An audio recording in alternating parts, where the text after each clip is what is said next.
Hello everyone, welcome to spy classes. तो finally हमारे पास ये अपनी वीडियो सीरीज़ का पार्ट नंबर 7 आ गया। ये लास्ट क्लास तक हम लोगों ने डिफरेंशिएशन और इंटीग्रेशन के बेसिक कॉन्सेप्ट कवर अप कर लिए और उसके ऊपर बेस्ड जो इक्वेशन ऑफ मोशन के डेरिवेशन थे वो मैंने आपको करा दिए थे, है ना। इतना काम हम लोग कर चुके हैं। अब इक्वेशन ऑफ मोशन के बेस्ड पर जो इंपॉर्टेंट न्यूमेरिकल आपके सिलेबस में है, किस किस तरह की चीज़ें पूछी जा सकती हैं, तो उस तरह के क्वेश्चंस आज आपको इस वीडियो में मैं कराऊंगा। इसके बाद जो नेक्स्ट लेक्चर आएगा उस वाली क्लास में हम लोग देखेंगे कि ग्राफिकल मोशन से, कि ग्राफिकल मेथड से कैसे रिप्रेजेंट करते हैं किसी भी मोशन को। डिफरेंट वैरायटी के ग्राफ वहाँ पे आपको कराए जाएंगे, उसके बेस पर क्वेश्चन कैसे सॉल्व किए जाते हैं वो आप देखोगे। एनसीईआरटी में अगर आप लोगों ने चैप्टर नंबर 3 खोल के देखा हो तो लास्ट में जाके मेजॉरिटी ऑफ क्वेश्चन ग्राफ के ऊपर बेस्ड हैं। तो जिस जिस क्वेश्चन में ग्राफ बनाना है मैंने अभी वो स्किप कर रखा है। जैसे मैं पूरा ग्राफ का कॉन्सेप्ट पढ़ा दूंगा उसके बाद हम लोग ग्राफ के ऊपर बेस्ड ऑलमोस्ट सारे क्वेश्चन कवर अप कर लेंगे, ठीक है। और फिर लास्ट में बच जाएगा हमारे पास रिलेटिव मोशन वाला टॉपिक, उसको सबसे लास्ट में कवर करेंगे एंड आफ्टर दैट ये चैप्टर हो जाएगा पूरी तरह से कंप्लीट, ठीक है बच्चों। तो चलो शुरू करते हैं। अब देखो जो पहला क्वेश्चन हमारा ये है, driver of car applies brake when the car is moving at a speed 20 metre per second and at a distance of 50 metre from the wall. जब ये गाड़ी 20 मीटर पर सेकेंड की स्पीड से जा रही थी और दीवार से 50 मीटर के डिस्टेंस पे थी, तो उस गाड़ी वाले ने ब्रेक लगाने शुरू कर दिए। अब जैसे ही वो ब्रेक लगाएगा तो धीरे धीरे कुछ डिस्टेंस के बाद जाके कार रुक जाएगी। हमें नहीं पता कहीं पे कार रुकी होगी, वी डोंट नो। जो रिटार्डेशन है वो 5 मीटर पर सेकेंड स्क्वायर का है। अब ये रिटार्डेशन तो कैसे साइन का साथ लिया जाएगा, इस ए की वैल्यू -5 रखोगे आप, देखिए ठीक है ना यहाँ पे, क्योंकि रिटार्डेशन है तो नेगेटिव या पॉजिटिव हम लोगों को खुद देखने होते हैं। Find the distance of the car from the wall at t equal to 3 second. वो कह रहा है जब 3 सेकेंड बीत जाएं तो ये कार इस वॉल से कितनी दूर रह जाएगी वो बताओ। फिलहाल तो 50 मीटर के डिस्टेंस पे है, जब ब्रेक मार देगा तो 20 वाली स्पीड धीरे धीरे कम होते होते क्या हो जाएगी, 0 हो जाएगी और ये कार फाइनली कहीं पे जाके रुक चुकी होगी। खैर हमें उससे ये मतलब नहीं है, हमने उससे पूछा नहीं है कि कार कहाँ पे जाके रुकेगी, हमें तो बस ये पूछा है कि 3 सेकेंड जब स्पेंड हो जाएंगे ब्रेक लगाने के बाद तो कार की डिस्टेंस कितनी होगी। सपोज 3 सेकेंड के बाद मैं मान लेता हूँ कार यहाँ पे है ना, ये t इक्वल टू 3 सेकेंड का जब टाइम इंटरवल स्पेंड हो गया है तो कार यहाँ से यहाँ पे आ गई है। तो अब इस सिचुएशन में कार की जो डिस्टेंस है दीवार से x, वो तो ये काउंट की जाएगी ना। बताओ मुझे भाई, जब कार यहाँ पे आ गई तो कार की इस वॉल से डिस्टेंस x बची ना, तो मुझे ये x निकालना है। x में कैसे निकालूंगा, टोटल 50 मीटर में से ये पता कर लो कि 3 सेकंड में कितनी चली है। भाई 50 मीटर तो टोटल है इसकी डिस्टेंस, इसमें से 3 सेकंड के दौरान ये मान लिया इतना डिस्टेंस चली है, तो उस डिस्टेंस को माइनस कर देना, आपका आंसर आ जाएगा। तो मैंने यही करा है। सेकंड इक्वेशन ऑफ मोशन लगाइए, s is equal to ut plus half at square. s कितना है 20, सॉरी s की वैल्यू हम लोगों को निकालनी है। u कितना है 20 है हमारे पास, टाइम कितना है 3 सेकंड का है, हाफ a की जगह -5 रखोगे, मैंने आपको बताया, क्योंकि इसके बिना क्वेश्चन हो जाएगा गलत। ध्यान रखना रिटार्डेशन है, स्पीड में डिक्रीमेंट होना है, टाइम 3 सेकंड का है। सॉल्व जब करोगे कहानी को तो आपके पास वैल्यू आएगी कितनी, 37.5 मीटर। तो ये वाली वैल्यू ये है 37.5 मीटर जो 3 सेकंड के अंदर अंदर चल चुका है। अब टोटल 50 मीटर की गैप पे था, 50 मीटर में से इस 37.5 को माइनस कर दो, you will get the value of x। यानी आपको पता लग जाएगा कि आपकी कार अब वॉल से कितने डिस्टेंस पे है। तो मैंने 50 में से 37.5 को माइनस कर दिया तो मेरे को मिला 12.5 मीटर आंसर। तो फाइनली अब इस सिचुएशन में कार उस पर्टिकुलर वॉल से 12.5 मीटर की डिस्टेंस पे है, ठीक है। तो बहुत बेसिक सा क्वेश्चन था, कुछ भी खास नहीं था इसमें। अब जरा नेक्स्ट क्वेश्चन की तरफ चलते हैं। हाँ जी, ये क्वेश्चन थोड़ा सा हायर लेवल का है, इंपॉर्टेंट क्वेश्चन है, लेवल थोड़ा सा अप है इस क्वेश्चन का, क्योंकि कैलकुलेशन अच्छी खासी इसमें करनी पड़ती है। आपको क्या बोला है इसने, यहाँ पे एक रेस हो रही है दो कार के बीच में, एक कार ए है और एक कार बी है। दोनों के बारे में कुछ ना कुछ बात उसने दी है। एक खास बात यह है कि दोनों ही कारें रेस्ट से स्टार्ट होती हैं, यानी दोनों के लिए यू कितना हो जाएगा, 0 हो जाएगा। तो कार ए के लिए उसने कुछ कहानी बताई है, तो मैं यहाँ पे ऐसे लिख देता हूँ कि कार ए की कुछ स्टोरी है मेरे पास और इसी तरह से मेरे पास कार बी की कुछ स्टोरी है। क्या बोला उसने, in a race car A takes a time of t second less than car B at the finish. यानी कार ए कार बी की कंपैरिजन में t सेकेंड कम का टाइम लेती है, ठीक है, रेस को पूरा करने के लिए। इस स्टेटमेंट को उल्टा भी पढ़ सकते हो भाई, ये भी तो बोल सकते हो कि कार बी कार ए की कंपैरिजन में t सेकेंड ज़्यादा लेती है। भाई एक ही तो बात है कि कार ए कार बी की कंपैरिजन में t सेकेंड कम ले रही है टाइम, तो ऐसे भी बोल सकते हैं इसको कि कार बी कार ए की कंपैरिजन में t सेकेंड ज़्यादा टाइम ले रही है। तो मैं यहाँ पे यही करूँगा कि सपोज कार ए को फिनिश होने में, रेस फिनिश करने में t1 टाइम लगा, तो कार बी को कितना लगेगा, t1 प्लस टी, है ना, टी सेकेंड ज़्यादा टाइम लगेगा, ये टी उसका दिया हुआ है। तो मैंने इस वाली लाइन को ऐसे यूटिलाइज कर लिया, ठीक है। And passes the finish point with velocity v more than car b।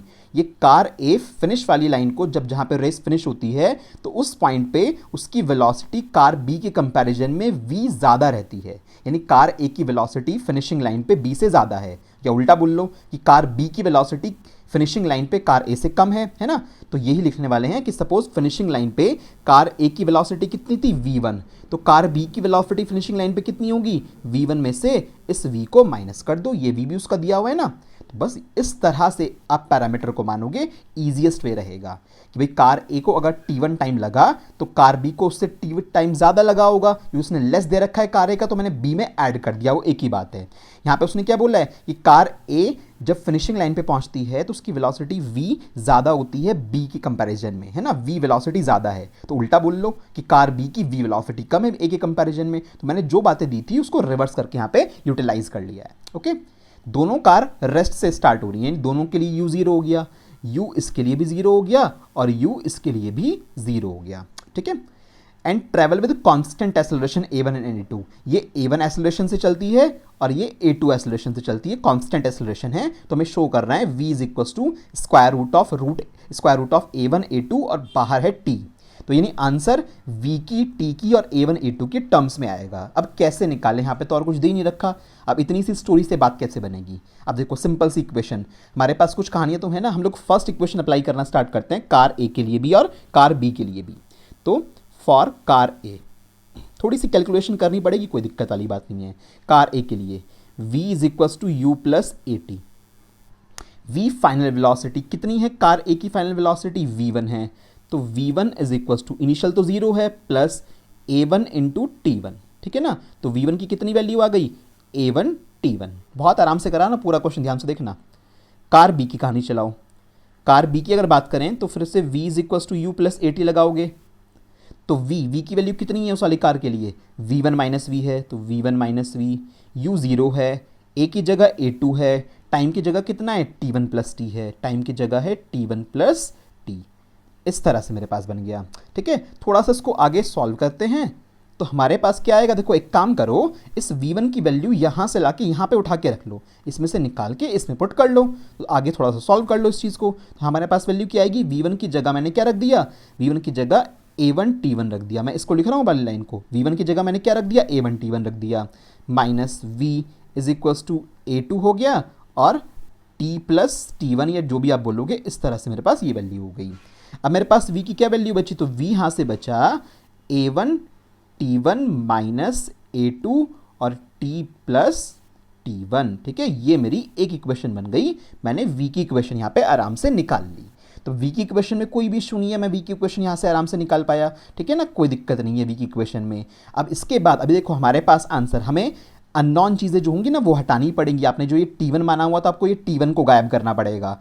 इसके अलावा आपके पास क्या है यहाँ पे एक्स्ट्रा, यहाँ पे तो सिर्फ t1 वाली वैल्यू आ रही है, इस t1 को एक बार गायब कर दो तो आपकी सारी प्रॉब्लम रिजॉल्व हो जाएगी। नाउ इस t1 को हम कैसे गायब करेंगे, मेन इशू ये होता है कि सर t1 को गायब कैसे करें, क्योंकि सपोज करो कि अगर t1 आप वैल्यू कहीं से निकाल पाए तो उस t1 की वैल्यू को ला के यहाँ पे पुट कर देना इस इक्वेशन में, आपकी v की इक्वेशन आ जाएगी और उसको सॉल्व कर करके लास्ट में क्या ले आएंगे, root a1 a2 into T. यानी कुल मिला के अब मेरे पास इशू किसका है कि t1 की इक्वेशन में कैसे निकालूंगा। अब उसके लिए मैं क्या करूं, अब उसके लिए मैं सेकंड इक्वेशन ऑफ मोशन लगाता हूं। भाई सोचो ना, रेस हो रही है, दोनों कार एक जगह से चलना स्टार्ट हुई होंगी और फिनिश भी उनको एक ही जगह पे करना होगा। मतलब रेस में ऐसा थोड़ी ना होता है कि एक बंदा 100 मीटर भाग रहा है तो दूसरा 150 मीटर भागेगा, भाई दोनों 100 मीटर भागेंगे ना, ऑब्वियस सी बात है। तो यहाँ पे जब दोनों कार की रेस हुई है तो यहाँ कॉमन सेंस वाली बात है कि जितना डिस्टेंस ए ने चली होगी उतना ही डिस्टेंस बी ने चली होगी, तो उस लॉजिक का फायदा उठाते हैं हम लोग। तो इन अ रेस, उस रेस की अगर बात करें तो जितनी डिस्टेंस कार ए ने चली होगी उतनी डिस्टेंस कार बी ने चली होगी, है ना। एस की इक्वेशन लगा लो, यू टी, यू तो जीरो, मैं जीरो लिख देता हूँ, 0 plus half a1 t1 square, यहाँ से क्या जाएगा 0 प्लस हाफ a2, यहाँ पे टाइम कितना है t1 प्लस टी है, ठीक है। टाइमिंग और एक्सेलरेशन की वैल्यू ध्यान से देख के भरना है यहाँ पे। अब इसके बाद आगे सॉल्व करा तो हाफ से तो हाफ कैंसिल हो गया मेरे पास, तो यहाँ पे a1 t1 square is equals to, अब ब्रैकेट खोल के अंदर मल्टीप्लाई कर लेना, a2 t1 square plus a2 t square plus, अब देखना a2 के साथ साथ मल्टीप्लाई कर रहा हूँ, अब जब ब्रैकेट खोलोगे a प्लस बी का होल स्क्वायर तो a square plus B square plus 2ab आएगा, तो लास्ट में 2 times of a2 T1 T, ठीक है। इस तरह से हमारे पास ये पूरा एक्सप्रेशन आ गया। अब मैं करना क्या चाह रहा हूँ यहाँ से, मैं T1 में क्वाड्रेटिक इक्वेशन बनाऊंगा यहाँ पे, क्योंकि देखो क्वाड्रेटिक चल रहा है ना, T1 में क्वाड्रेटिक है, फिर T1 में सिंगल पावर है, फिर इसमें T1 गायब हो गया, तो T1 में क्वाड्रेटिक बनाऊंगा, T1 की वैल्यू यहाँ से सॉल्व करूंगा और ले जाके कहाँ भर दूंगा, इस जगह पे भर दूंगा और पूरा क्वेश्चन सॉल्व हो जाएगा। यही टारगेट है फाइनली। तो मैंने सारे कॉन्सेप्ट यूज़ कर लिए रेस के ये। अब यहाँ से T1 में क्वाड्रेटिक इक्वेशन बनाते हैं ज़रा। अब क्वाड्रेटिक कैसे बनाएंगे ज़रा उस बात को देखें आप लोग।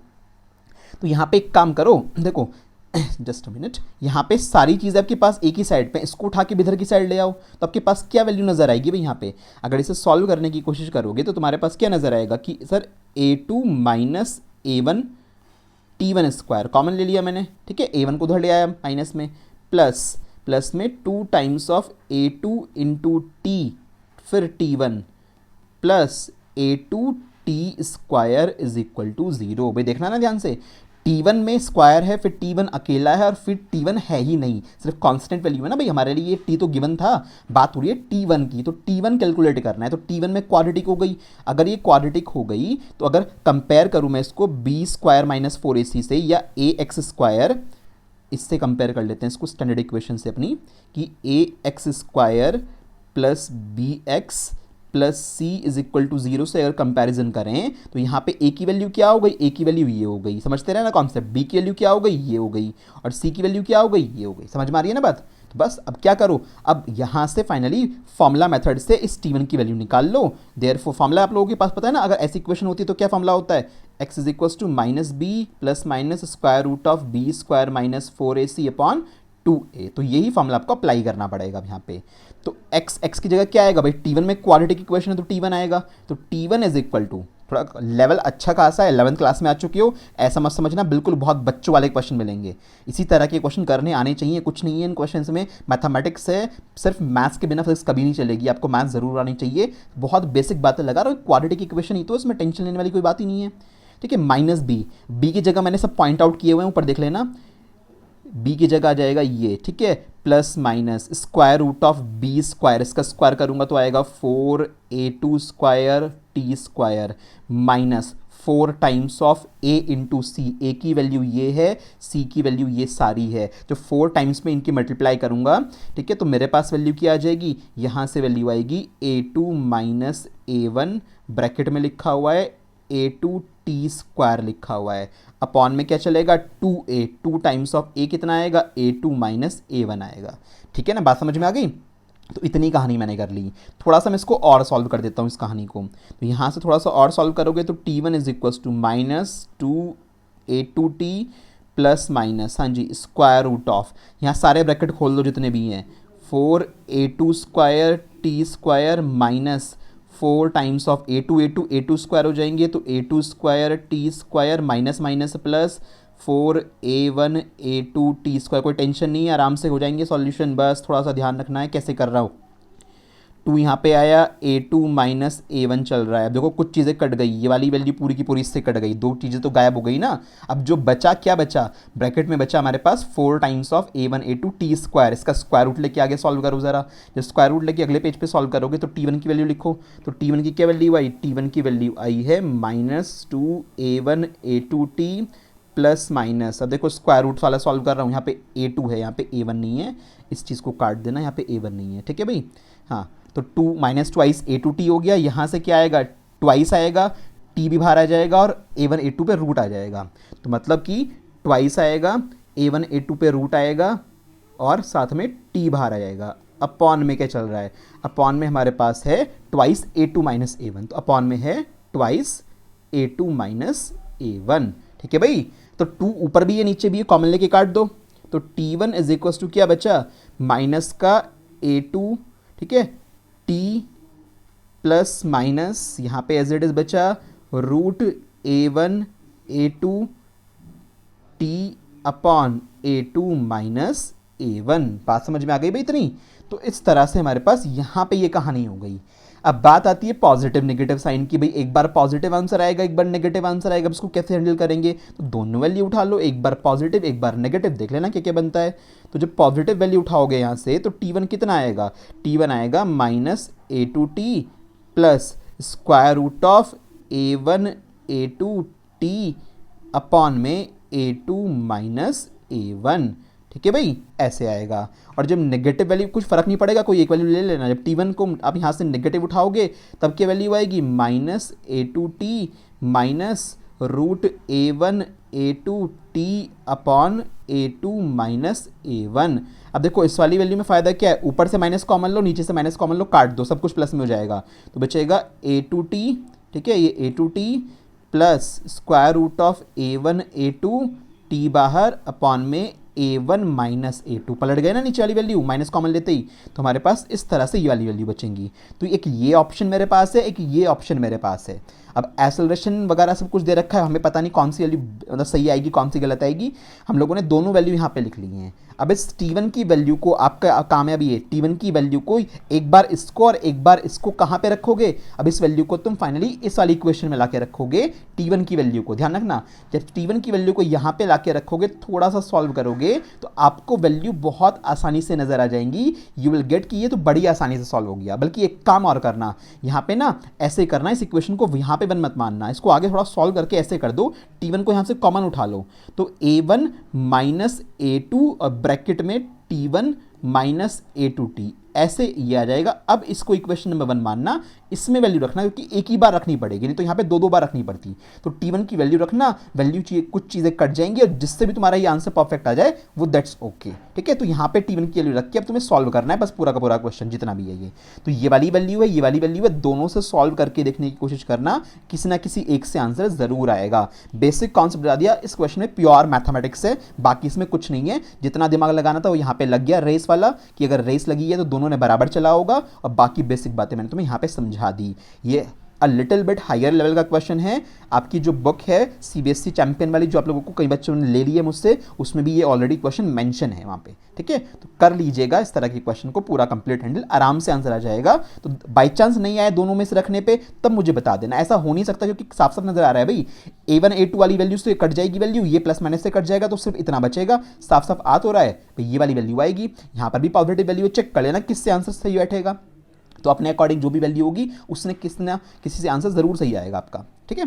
चलो नेक्स्ट क्वेश्चन पे आते हैं। This is very very important, ये बहुत इंपॉर्टेंट वैरायटी का क्वेश्चन है भाई। यहाँ पे क्या है, एक car accelerates from rest at a constant rate alpha for some time. एक कार ने एसेलरेट करा रेस्ट से अल्फा एसेलरेशन से कुछ टाइम के लिए, after which it decelerate at a constant rate beta, फिर उसमें डी एसेलरेशन हुआ बीटा की रेट से और रेस्ट में आ गई। तो उसका वेलोसिटी टाइम ग्राफ बना सकता हूँ भाई आराम से। इसमें ना वेलोसिटी टाइम ग्राफ बना के बहुत फ़ायदा हो जाएगा। देखो अगर मैं इसका वीटी ग्राफ बना लूँ तो यहाँ पे क्या होगा, ये जो गाड़ी है पहले तो ये ए एसेलरेशन से आगे बढ़ी। वीटी ग्राफ की स्लोप आपको पता होती है, 9th में इतना पढ़ा होगा कि वीटी ग्राफ की स्लोप एसेलरेशन प्रोड्यूस करती है। तो एसेलरेशन हो गई अल्फा, तो ये अल्फा से गया, यानी उसमें एसेलरेशन जीरो वेलोसिटी थी स्टार्टिंग में, एसेलरेशन होता गया इस पॉइंट पे पहुंच गया, और उसकी कुछ वेलोसिटी हो गई होगी इस पॉइंट पे जाते जाते, है ना। सपोज कि इस पॉइंट पे जाते थे, उसकी वेलोसिटी हो गई होगी V0। उसके बाद क्या हुआ, उसमें रिटार्डेशन होना शुरू हुआ, रिटार्डेशन हुआ करते करते बीटा से उसमें रिटार्डेशन हुआ, और फाइनल वेलोसिटी कितनी हो गई, बैक टू 0। ये कहानी बनी है पूरी की पूरी, समझ में आ रही है ना बात। तो इस तरह से यहाँ पे इस पूरी सिचुएशन में पहले तो अल्फा का एसेलरेशन है और फिर बीटा का क्या रिटार्डेशन है, और मैक्सिमम वेलोसिटी इसकी कितनी गई होगी भाई, एसेलरेट हो रही है लगातार गाड़ी, एसेलरेट हो रही है तो मैक्सिमम इतनी वेलोसिटी गई होगी ना V0। तो आपसे पूछी है कि उसने बोला है कि टोटल टाइम t लगा हो इस पूरी जर्नी में, और तो मैक्सिमम वेलोसिटी बताओ और टोटल डिस्टेंस बताओ। तो मैक्सिमम वेलोसिटी कैसे बताएंगे इस पूरी जर्नी में, तो V0 मुझे बताना है। तो वो कितना आसान सा क्वेश्चन है।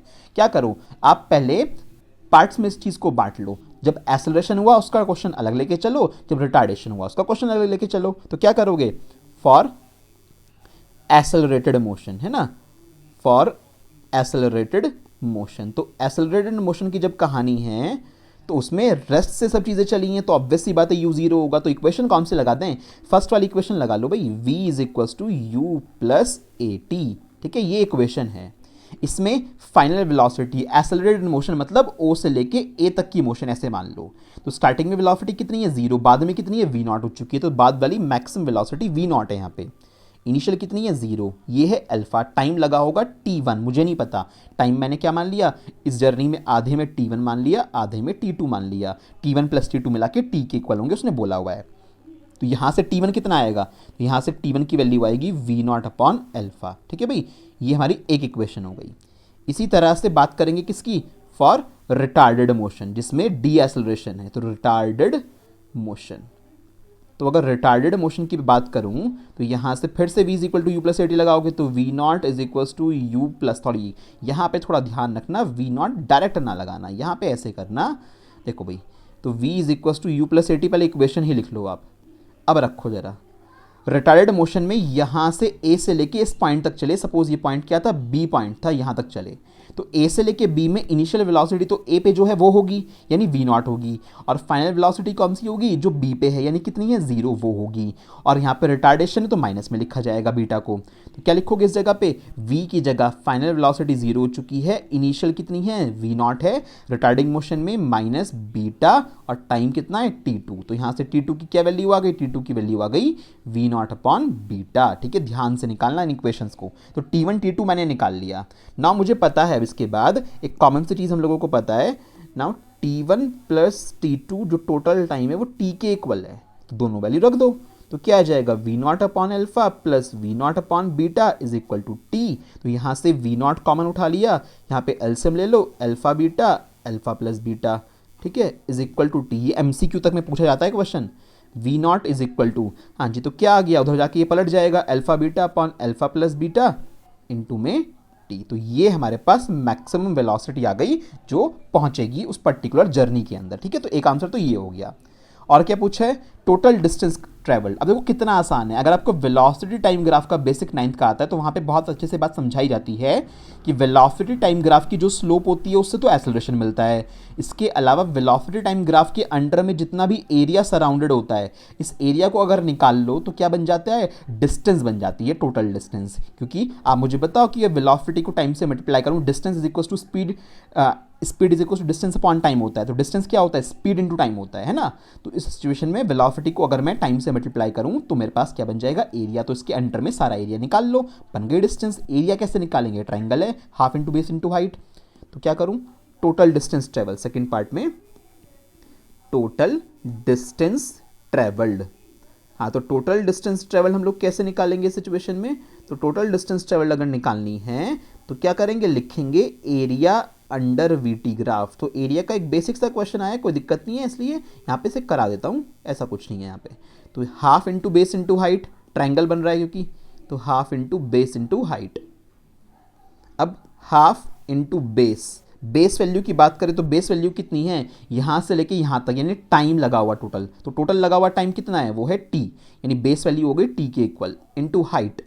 अब इस ग्राफ में हाइट कितनी है, हाइट ही वाली होगी, यानी किसके इक्वल है, वी नॉट के इक्वल है, तो हाइट हमारे पास वी नॉट के इक्वल, और वी नॉट तुम निकाल चुके भी पीछे, तो हाफ टी, वी नॉट को भर दो, alpha beta, alpha plus beta into T, तो क्या बन गई आपके पास डिस्टेंस, एस आ गई, half alpha beta, alpha plus beta और टी का स्क्वायर। समझ में आ रही है ना बात, तो इस तरह से आपकी टोटल डिस्टेंस भी आ जाएगी बड़े आराम से। तो लॉजिकली एक इंपॉर्टेंट क्वेश्चन मैं कहूँगा, ये ऐसा क्वेश्चन है जो मल्टीपल टाइम रिपीट होने वाला क्वेश्चन है एग्जाम्स में। ठीक है, कई सारे कॉम्पिटेटिव एग्जाम में भी पूछा जा चुका है, और ये आपके स्कूल्स में भी काफ़ी बार पूछ लिया जाता है, इंपॉर्टेंट है। एनसीईआरटी में इतना कुछ नहीं है, इसलिए आपको क्वेश्चंस काफ़ी कुछ अलग से भी करने पड़ेंगे, और मैं करा रहा हूँ आपको, बाकी आपकी प्रैक्टिस के ऊपर आप कितना और एक्स्ट्रा कर पाते हो। ठीक है भाई, चलो बात करते हैं वर्टिकल मोशन की। भाई इक्वेशन ऑफ मोशन सिंपल, इधर उधर घूम रहे हैं हम लोग, स्ट्रेट लाइन पे ऐसे तो पढ़ी ली। अगर वर्टिकल मोशन होगा तो इक्वेशन ऑफ मोशन में क्या फ़र्क होता है, कैसे चेंज होती है, उस कॉन्सेप्ट को पहले ज़रा पढ़ लेते हैं। तो कहानी ज़रा दो पार्ट में चलाएंगे हम लोग।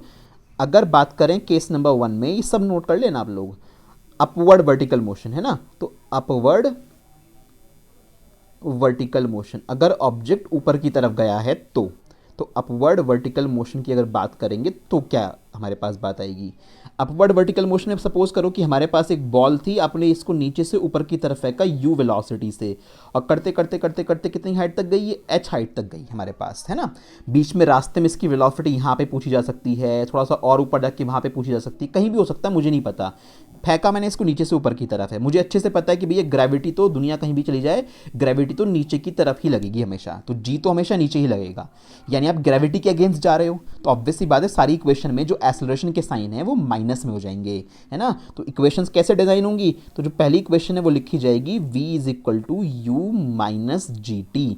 दो ऑप्शन है, या तो एक्सेलरेशन में साइन भर देना, अगर v is equal to u plus a t लगा रहे हो तो वहां पे साइन रख दो, अगर साइन आपने नहीं रखना है तो इस तरह की इक्वेशन यूज कर लो। एक ही बात है, ऐसा मत करना कि ऐसी इक्वेशन यूज कर ली और फिर कह रहे हो अच्छा हम तो नीचे से ऊपर की तरफ जा रहे हैं, रिटार्डिंग मोशन है, फिर दोबारा जी की जगह माइनस रख दिया, फिर वो प्लस हो जाएगा। तो एक काम करना, या तो साइन रख देना या फिर ऐसी इक्वेशन में ऑलरेडी माइनस लगा लेना, तो जो भी चाहो, बस यहाँ पे नेगेटिव दिखना चाहिए रिटार्डिंग मोशन में, तो रिटार्डेशन है ना, स्पीड कम होती जाएगी। Second equation h is equal to u t minus half g t square, ये हो गई चेंज। थर्ड इक्वेशन क्या हो जाएगी, v square is equal to you square plus two S, तो माइनस टू ए की जगह जी, एस की जगह पे एच। तो इस तरह से तीन इक्वेशन मेरे पास ये बनेंगी, इनका मॉडिफिकेशन अपवर्ड वर्टिकल मोशन में इस तरह से हो जाता है, ठीक है। अब अगर बात करें केस टू की, case two downward vertical motion वाला, तो डाउनवर्ड वर्टिकल मोशन में कैसे करेंगे बात। अगर वर्टिकल मोशन है, वर्टिकल मोशन का मतलब बच्चों ध्यान रखना एक बात बहुत अच्छे से, ऐसा नहीं होना चाहिए कि अगर चीज़ को मैं ऐसे फेंक रहा हूँ ना बिल्कुल इस तरह से, ये बिल्कुल 90 पे जा रही है तो वर्टिकल मोशन है। अगर आप बॉल को यूं फेंक रहे हो तो उस सिचुएशन में वो एक ऐसा पाथ बनाएगी जिसको प्रोजेक्टाइल पाथ बोलते हैं, और ये मोशन 2 डायमेंशन की कही जाएगी। प्रोजेक्टाइल में डायरेक्ट इक्वेशन ऑफ मोशन नहीं लगा सकते, आपको इस 2 डायमेंशन की मोशन को 2 एक्सिस पे अलग अलग डिस्ट्रीब्यूट करना पड़ता है। एक्स एक्सिस के अलॉन्ग अलग इक्वेशन लगेंगी, वाई के अलॉन्ग अलग इक्वेशन लगेंगी। तो तिरछी नहीं फेंकना है चीज़ों को, तिरछा फेंकना है तो फिर वो वर्टिकल ये equation of motion direct apply नहीं कर पाओगे। अभी हम 1D मोशन की बात कर रहे हैं, या तो स्ट्रेट लाइन में ऊपर की तरफ फेंक लो या आप सामने की तरफ फेंक लो, एक बार में एक काम होगा। 2D मोशन के ऊपर चैप्टर अपना जो अगले वाला है मोशन इन अ प्लेन वो आएगा, प्रोजेक्टाइल में आपको वहाँ पे पढ़ाऊंगा। तो फिलहाल डाउनवर्ड वर्टिकल मोशन की बात करते हैं। तो डाउनवर्ड वर्टिकल मोशन का मतलब क्या है, ऊपर से किसी चीज़ को आपने गिराया, भाई आप यू यहाँ पे जीरो नहीं मान सकते हर बार, क्या पता हो क्या पता ना हो, तो यू के बारे में कोई कमेंट नहीं कर सकते। फ्री फॉल हुआ तो जीरो होगा, फोर्सफुली फेंका है तो जीरो नहीं होगा। तो यू जरूरी नहीं है हर बार की डाउनवर्ड मोशन में जीरो ही हो, वो डिपेंड करता है मोशन किस टाइप की है। अगर मोशन फ्री फॉल है तो जीरो होगा, नहीं तो नहीं होगा, ठीक है। तो नीचे आते आते इस तरह से एच डिस्प्लेसमेंट ये नीचे आया है। ग्रेविटी कैसे काम करेगी, ग्रेविटी तो नीचे काम करेगी, अब सपोर्ट कर रही है, तो यहाँ पे ये एक्सेलरेटेड मोशन होगा, जैसे जैसे ऑब्जेक्ट नीचे आएगा उसकी स्पीड बढ़ती जाएगी। तो v is equal to u plus g t, ठीक है। दूसरी इक्वेशन क्या बनेगी, h is equal to u t plus half g t square. तीसरी इक्वेशन क्या बनेगी, v square is equal to you square plus 2gh। बस सब जगह प्लस आ गया और कोई कहानी नहीं है, बाकी सारा का सारा पुराना का पुराना काम है इसमें। तो v is equal to u plus g t, h is equal to u t plus half g t square, और यहाँ पे v square is equal to you square plus 2gh, ठीक है। इतनी कहानी हो गई हमारे पास। इसके बाद अगर बात करें वर्टिकल मोशन की, तो वर्टिकल मोशन के केस में क्या होता है, कॉमन सी चीज़, कॉमन सा कॉन्सेप्ट ध्यान रखना कि किसी ऑब्जेक्ट को अगर आपने नीचे से ऊपर फेंका है तो जिस स्पीड से वो ऑब्जेक्ट ऊपर गया है उसी स्पीड से वापस उस जगह पे लौटेगा, ठीक है। मतलब यहाँ से आपने 10 मीटर पर सेकंड से फेंका और ये ऑब्जेक्ट ऊपर गया, अगर ये ऊपर किसी चीज़ को स्ट्राइक नहीं किया है, किसी से टकराया नहीं है, तो वापस लौट के जब ये आएगा तो उस पॉइंट पे उसकी स्पीड 10 मीटर पर सेकंड ही होगी। और इसके अलावा जितना टाइम जाने में लगेगा उतना ही टाइम वापस आने में लगेगा। मान लिया जाने में उसको 4 सेकंड लगे तो आने में भी कितने लगेंगे, 4 सेकंड लगेंगे, तो टोटल 8 सेकंड का टाइम हो गया। तो ये लिखा हुआ है कि time of ascent time of descent के बराबर होता है एक सेम हाइट के लिए, कि अगर हमने नीचे से कोई चीज़ ऊपर फेंकी जितने टाइम में वो ऊपर जाएगी उतने टाइम में वापस आएगी। तो एक साइड का टाइम निकाल लो, डबल कर दो, तो टोटल जर्नी में टाइम आ जाएगा। मान लिया उसने ऐसा क्वेश्चन दिया कि उसने एक बंदा दे दिया यहाँ पे और उसने कहा कि इस बंदे ने एक बॉल है, बॉल ऊपर की तरफ फेंकी, तो बताओ कितने टाइम के बाद ये बॉल वापस नीचे आएगी। तो आप एक काम करो ना, आप पहले ये निकाल लो कि ये बॉल ऊपर कितनी हाइट तक गई, यहाँ पे कितना टाइम लगा ये निकाल लो। एक साइड का जो टाइम आएगा वही वापस लौटने में लगने वाला टाइम होगा, तो टोटल टाइम कैसे निकाल दोगे फिर, तो टोटल टाइम निकालने के लिए आप इस टाइम को डबल कर दोगे, क्योंकि आपको पता है जितना टाइम जाने में लगा उतना ही टाइम वापस आने में लगा, अगर सेम हाइट है तो। याद रखना जितनी हाइट ऊपर गया उतनी ही हाइट अगर नीचे आया तो डबल कर देना, नहीं तो समटाइम्स क्या होता है, ऐसा क्वेश्चन होता है, हाँ बच्चे कर देते हैं गलती। बिल्डिंग पे खड़ा हुआ है एक बंदा, 50 मीटर ऊंची बिल्डिंग है, इस पर खड़ा हुआ है, यहाँ पे खड़े होकर ना उसने पत्थर फेंका यहाँ से, और ये पत्थर ऊपर की तरफ गया और उसके बाद ऐसे घूम के नीचे आया। अब मुझे बताओ यहाँ से यहाँ पे जब ऊपर गया तो ऊपर जाने की जर्नी तो छोटी सी है और नीचे आने की इतनी ज़्यादा है, तो आपने कैसे निकाल दिया डबल? डबल तो आप इतना निकाल सकते थे कि अब यहाँ पे एक लाइन मान लो कि यहाँ से ऊपर गया और यहाँ तक वापस आने में, हाँ ये टाइम अगर 3 सेकंड है तो ये भी 3 सेकंड होगा, बट ये नीचे का टाइम तो एक्स्ट्रा निकालना पड़ेगा भाई आपको। तो ये ध्यान रखना, क्वेश्चन बहुत अच्छे होते हैं आपकी पूरी मैकेनिक्स में, एक से एक क्वेश्चन। तो हर चीज़ का बेसिक बहुत अच्छे से आना चाहिए, पता होना चाहिए ये time of ascent time of descent किस सिचुएशन में सेम थे। तो बातें अगर पता होंगी तो अच्छी बात है, वो तब आएंगी जब आप बुक्स पढ़ोगे। तो प्लीज़ बुक रेडी करने की हैबिट डालिए, आपको किताबें पढ़नी पड़ेंगी। सिर्फ और सिर्फ लेक्चर्स देख के और कुछ 2-4 क्वेश्चन करने से चीज़ें आप लिमिटेड सीख पाओगे। अगर आपको बहुत कुछ सीखना है तो आपको बुक्स में दिमाग मारना पड़ेगा। उठाइए रेफरेंस बुक्स और उनको स्टडी कीजिए, उनसे क्वेश्चन सॉल्व कीजिए, चीज़ें तभी सॉल्व होनी आएंगी, तभी आपके क्वेश्चन स्ट्रॉन्ग होंगे हमेशा। ठीक है, चलिए, तो वर्टिकल मोशन का एक बेसिक कॉन्सेप्ट बता दिया, इसको आप नोट कर लेना अपने हिसाब से जैसे करोगे। अगला क्वेश्चन हमारा वर्टिकल मोशन के ऊपर बेस्ड हमारे, a player throws a ball upwards with an initial speed of 20 metre per second. इस बंदे ने 20 की स्पीड से ऊपर की तरफ बॉल फेंकी। What maximum height does the ball rise? कितनी ऊंचाई तक जाएगी भाई? ये बॉल तब तक ऊपर उड़ जाती रहेगी जब तक इसकी वेलोसिटी जीरो नहीं हो जाती है ना। मान लो h हाइट तक ही ऊपर गई, उसके बाद क्या होगा? उसके बाद इस बॉल को बेचारे को वापस नीचे लौटना पड़ेगा इस तरह से, है ना। इस तरह से होगा काम। ये ऐसे रास्ता दिखाता हूँ घूम के, बॉल घूम के थोड़ी ना आती है, बॉल तो जिस रास्ते से गई उस रास्ते से वापस लौट के आ गई। बट अंडरस्टैंडिंग पर्पज से पाथ थोड़ा ऐसे बना के दिखाते हैं ताकि चीज़ें समझ में आ जाएं। तो आपसे हाइट पूछी और पूछा कितनी देर के बाद रिटर्न होगी प्लेयर के हैंड में। तो जाने का टाइम निकाल देना, वापस आने का डबल कर देना, है ना, ऐसे तो निकालोगे। तो क्या करा, नीचे से ऊपर फेंक रहे हो जर्नी में, तो ऑब्वियसली बात है एक्सेलरेशन माइनस लिया जाएगा।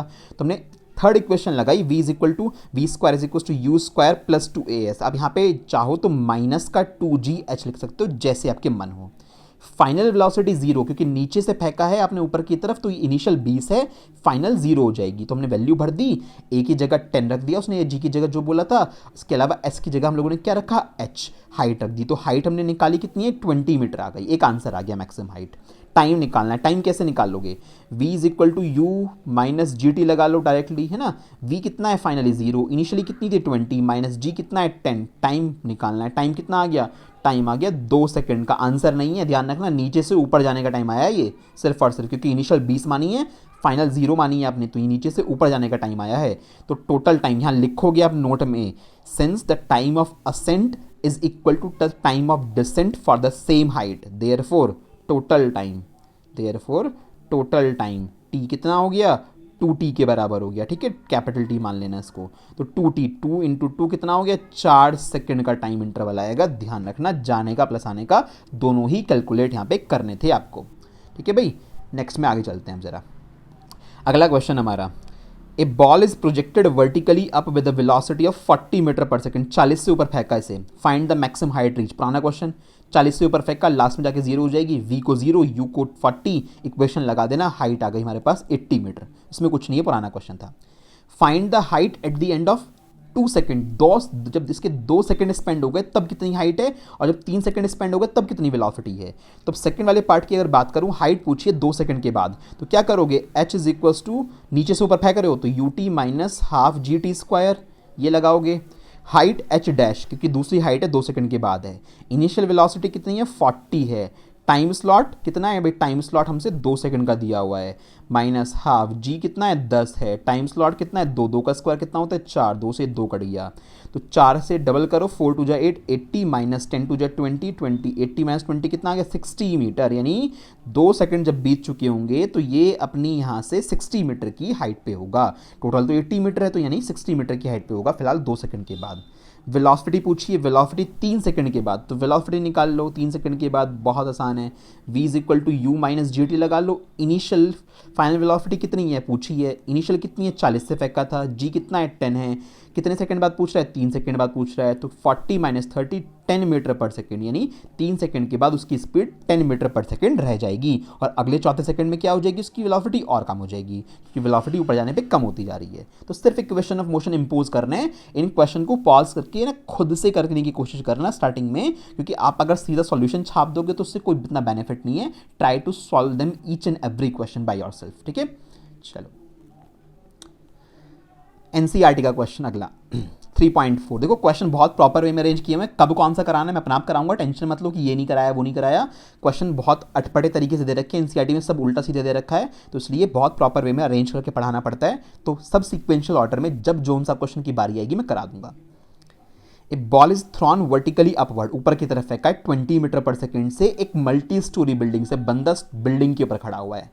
The height of the point from the where the ball is thrown is 25 metre from the ground, यानी बिल्डिंग कितनी मीटर ऊंची है, 25 मीटर ऊंची है, कॉमन सेंस वाली बात।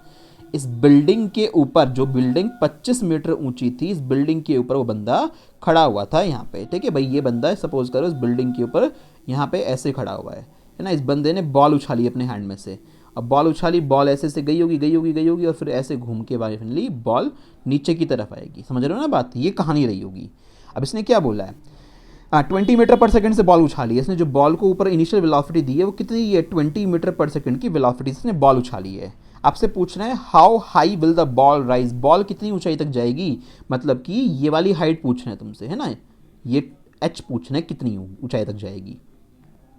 इस तरह से रेफरेंस लेवल बना सकता हूँ ना मैं, तो ये एच कितना होगा कि बॉल कितनी हाइट ऊंचाई तक जाएगी वो पूछा है, और कितना टाइम लगेगा उस बॉल को वापस ग्राउंड पे हिट होने में। तो इसको कैसे निकालेंगे, इसके लिए मुझे क्या करना पड़ेगा, इसके लिए मुझे इस साइड का, मतलब सपोज करो कि ये ए जर्नी का पॉइंट है, ये टॉप मोस्ट पॉइंट बी है और बॉटम मोस्ट पॉइंट सी है, तो मुझे पहले ए से बी तक का टाइम निकालना पड़ेगा। टाइम डबल नहीं कर सकता ना भाई, जाने का जो ऊपर जाने की डिस्टेंस है वो कम है, वापस आने की डिस्टेंस ज़्यादा है, तो ये ए से बी तक का अलग निकालना पड़ेगा और बी से सी तक का अलग निकालना पड़ेगा टाइम, ठीक है बच्चों। तो पहले ही बात करते हैं, पॉइंट ए पे जब वो था, बॉल ऊपर की तरफ फेंकी, टॉप मोस्ट पॉइंट तक जाते जाते यहाँ तक बॉल की स्पीड कितनी हो गई होगी, 0 हो गई होगी। तो फर्स्ट पार्ट जब सॉल्व करने की बारी आएगी तो क्या करूँगा, मेरे पास V square is equal to you square minus 2gh, ठीक है, V square is equal to you square minus 2gh। तो v की वैल्यू कितनी है, 0 है, इनिशियल कितनी वेलोसिटी है 20 है, तो 20 का स्क्वायर हो गया माइनस 2, g कितना है 10 है, h मुझे ढूंढना है यहाँ पे कितनी होगी,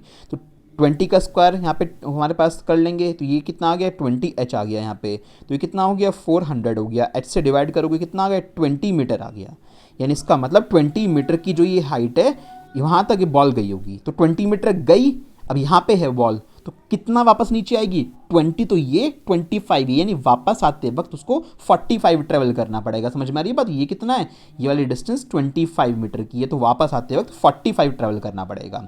इसी सिचुएशन में अब टाइम निकालना है, दूसरे पार्ट में टाइम ए से बी तक का अलग निकालना पड़ेगा और इसके अलावा टाइम बी से सी तक का अलग निकालना पड़ेगा। तो अब टाइम की बात कर लेते हैं सेकेंड पार्ट में, time from A to B तक का टाइम निकालते हैं। तो कौन सी इक्वेशन से, फर्स्ट से निकाल लो, v is equal to u minus g t, A to B में नीचे से ऊपर गए हो तो माइनस की इक्वेशन लगेगी, v 0 इनिशियल वेलोसिटी 20, ये 10 टाइम t1 मान लेना, तो t1 कितना आ गया यहाँ से 2 सेकंड का, तो ये टाइम आ गया, ठीक है। इसके अलावा फ्रॉम b टू c, अब b टू c में आप नीचे आए हो तो इक्वेशन चेंज कर देना, क्यों भाई, b टू c में नीचे आए हो ना, b से c की तरफ, तो ऊपर से नीचे की तरफ आ रहे हो, फाइनल वेलोसिटी c पे कितनी होगी आपको नहीं पता है, तो आप v यानी फाइनल वेलोसिटी अननोन है तो वो लगा नहीं सकते इक्वेशन, तो कौन सी इक्वेशन लगाओगे, हमारे पास सेकंड इक्वेशन बची अब लगाने के लिए, तो बी टू सी में मुझे लगानी पड़ेगी h is equal to u t plus half g t square. समझ लेना बात, क्योंकि आपको फाइनल वैल्यू नहीं पता है वेलोसिटी की, यू डोंट नो कि ये बॉल कितनी स्पीड से आगे ग्राउंड को हिट करेगी,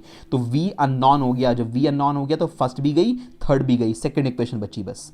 तो सेकंड इक्वेशन h 45 मीटर, कितने मीटर 45 कहाँ से आ गया 25 ये रहा 20 ये रहा, तो 45 ही तो है टोटल, तो 45 इनिशियल 0, क्यों, जब b से नीचे उतर के आई होगी तो b पे से जब भाई ऊपर जाते थे वेलोसिटी 0 हो गई ना, फिर ये 0 के बाद तो इंक्रीज होनी स्टार्ट होगी, तो यहाँ पे कितनी वेलोसिटी इनिशियल 0 है, तो ये पूरा ही गायब हो गया, ut खत्म हो गया पूरा, हाफ g कितना है 10 है, t कितना है टाइम ये तो ढूंढ रहे हो भाई t2 स्क्वायर, ठीक है, 2 से 5 बार इसको काट दो, 5 से 9 बार इसको काट दो, t square is equal to 9 second, तो t2 कितना आ जाएगा हमारे पास 3 सेकेंड आ जाएगा स्क्वायर रूट लेने के बाद, तो टोटल टाइम कितना आ जाएगा भाई, राइटिंग भी मत जाना, राइटिंग अपने आप आपकी बहुत अच्छी है, अपने अकॉर्डिंग कर लेना, जो लॉजिक्स मैं बता रहा हूँ लॉजिक को क्रैक करने की कोशिश करो, और बाकी कोई इंपॉर्टेंट नहीं है चीज़ें।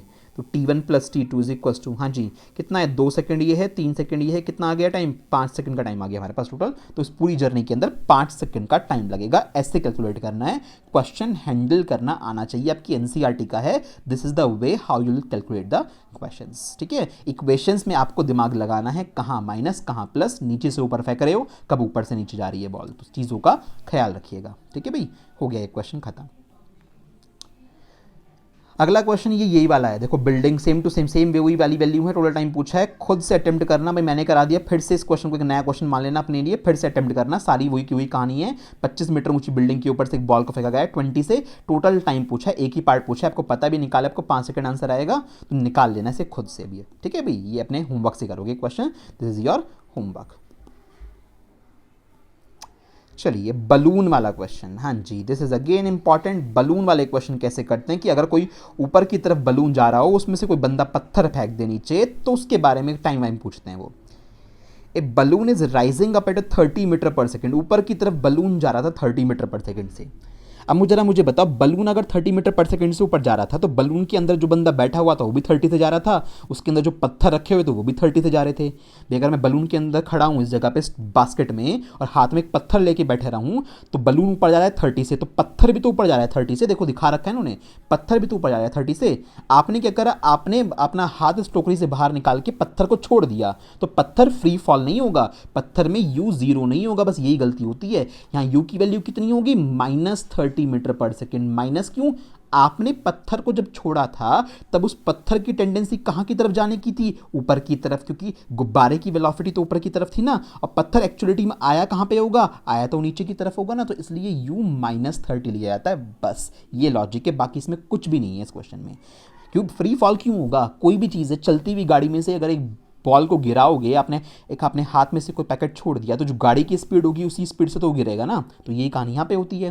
तो यहाँ पे उसने क्या बोला है, 30 से एक बलून जा रहा था, एक पत्थर को छोड़ दिया उसमें से, जब कब छोड़ा, जब वो बलून 80 मीटर की हाइट पे था, तो पत्थर अब 80 मीटर की हाइट से नीचे गिरेगा ना फाइनली, बलून तो ऊपर पहुंच चुका होगा उसके बाद और थोड़ा सा।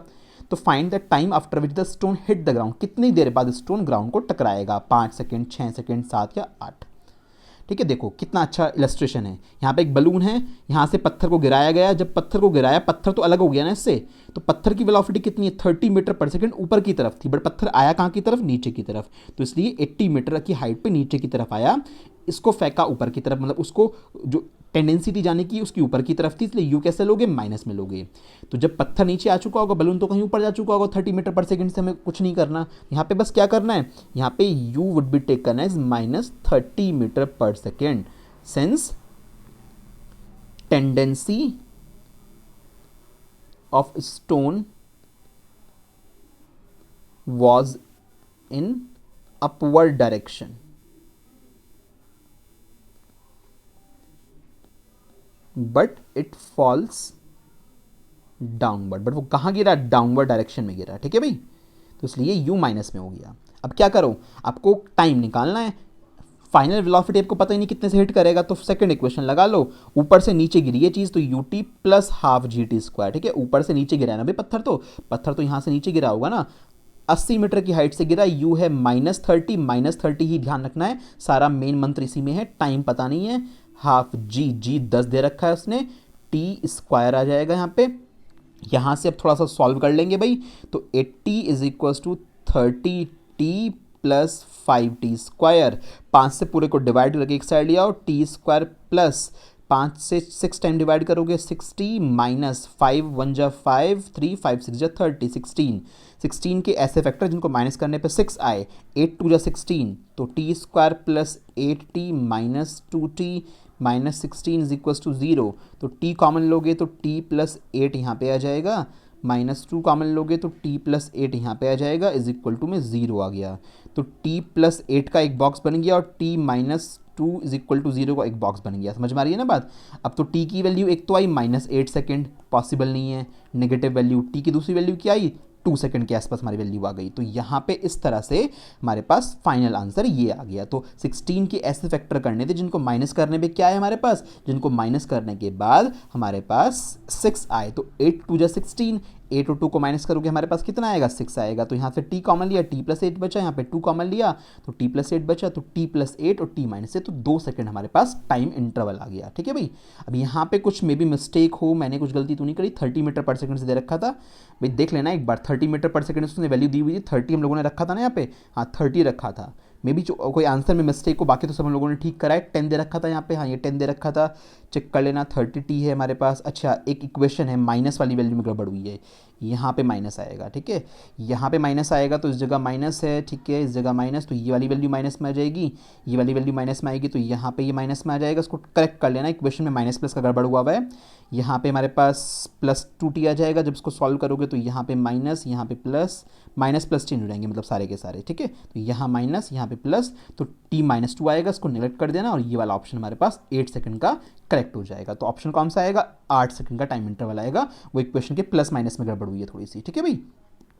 तो यहाँ से मेन लॉजिक बलून वाले क्वेश्चन में बस ये है कि u को नेगेटिव रखना होता है, क्योंकि बलून को से जब आपने पत्थर को छोड़ा था तो उस बलून की और पत्थर की टेंडेंसी ऊपर की तरफ जाने की थी, बट रियलिटी में वो गया नीचे की तरफ है फाइनली, तो इसलिए u नेगेटिव लिया जाता है। बाकी सेम कहानी है इसमें सारी, ठीक है। एक और question, a stone is dropped from the top of a tower 96 metre tall. 96 metre की ऊंचाई वाले एक टावर से एक पत्थर को गिराया गया। At the same instant another stone is thrown vertically upward. उसी इंस्टेंट ऑफ टाइम पे जब इसे ऊपर से नीचे गिराया, तो ये तो ऊपर से u=0 से गिरेगा फ्री फॉल करके, तो ये नीचे गिरा। करते करते सपोज करो कि ये यहाँ पे आया, ठीक है भाई, ये x1 डिस्टेंस चल के यहाँ तक आया, और जो ये नीचे वाला स्टोन था करते करते ये यहाँ पे आया, कितना x2 डिस्टेंस चल के नीचे से ऊपर की तरफ।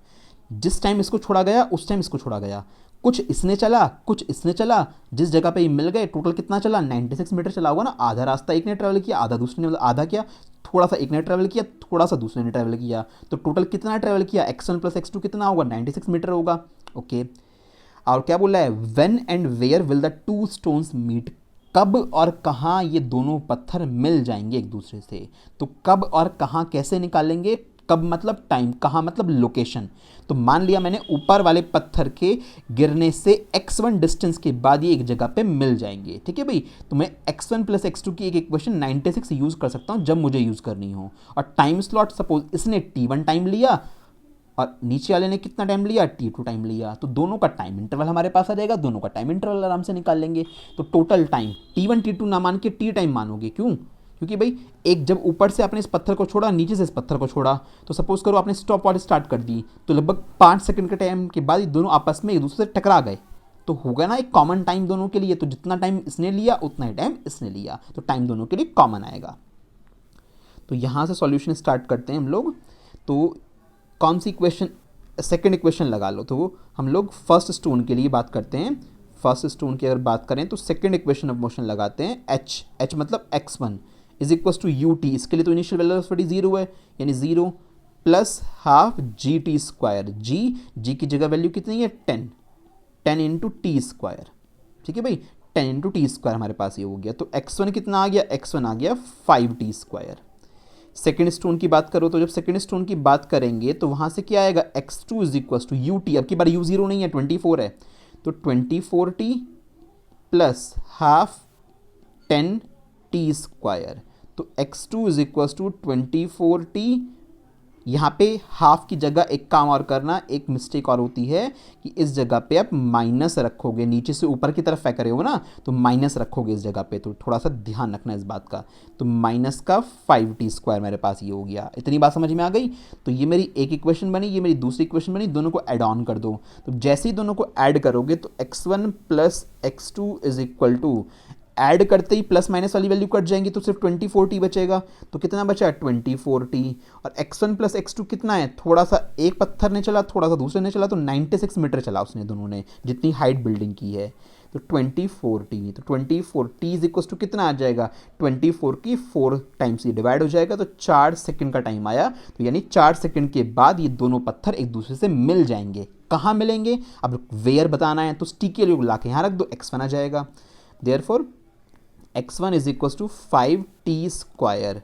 तो 5 × 4 4 जा 16, 16 5 जा 80 मीटर। तो क्या लिखेंगे, if stone will meet after 4 second at a distance of 80 metre from the top of building, क्योंकि x1 बिल्डिंग के ऊपर से नापा गया था ना, from the top of building. तो 80 मीटर की डेप्थ पे जब जा चुके होंगे, यहाँ से 80 मीटर नीचे आए पे मिलोगे, यानी इसका मतलब इस पत्थर ने ज़्यादा चला है और इस पत्थर ने कम चला है। सिंपल सी बात है, इसने इससे 80 मीटर चला है, बाकी का बच्चा पूरा 16 मीटर ये चल पाया, क्योंकि इसमें एक्सेलरेशन था, ऊपर से नीचे गिरा रहे थे, इसमें रिटार्डेशन था, नीचे से ऊपर आप फेंक रहे थे। तो ऐसे क्वेश्चन भी स्टोन वाले आप कर सकते हो, बस मोशन का याद रखना कि नीचे से ऊपर है, प्लस माइनस का ध्यान रखना है, बाकी कुछ नहीं है। एक लास्ट क्वेश्चन आपके होमवर्क से बहुत आसान सा है, स्ट्रेट लाइन मोशन के ऊपर बेस्ड है, इसको सॉल्व कर लेना, 1000 मीटर आपका यहाँ पे आंसर आएगा। फाइनली हमारे पास इस चैप्टर के अंदर जो बेसिक वाले एक्सेलरेशन के ऊपर बेस्ड क्वेश्चन थे वो मैंने ऑलमोस्ट सारे करा दिए हैं, इनको अच्छे से अटेम्प्ट कर लीजिएगा। आपको यहाँ पे बस ये माइनस प्लस की इक्वेशन का ध्यान रखना होता है कि कहाँ पे आपको नेगेटिव कहाँ पे पॉजिटिव रखना है, कौन सी चीज़ यू है कौन सी चीज़ वी है, बाकी आपकी मैथमेटिकल कैलकुलेशन है कि आप कितना सही से सॉल्व कर पाते हो। ठीक है भाई, नेक्स्ट वाली क्लास में ग्राफिकल मोशन जब आएगा तो उसको स्टार्ट करवाऊंगा।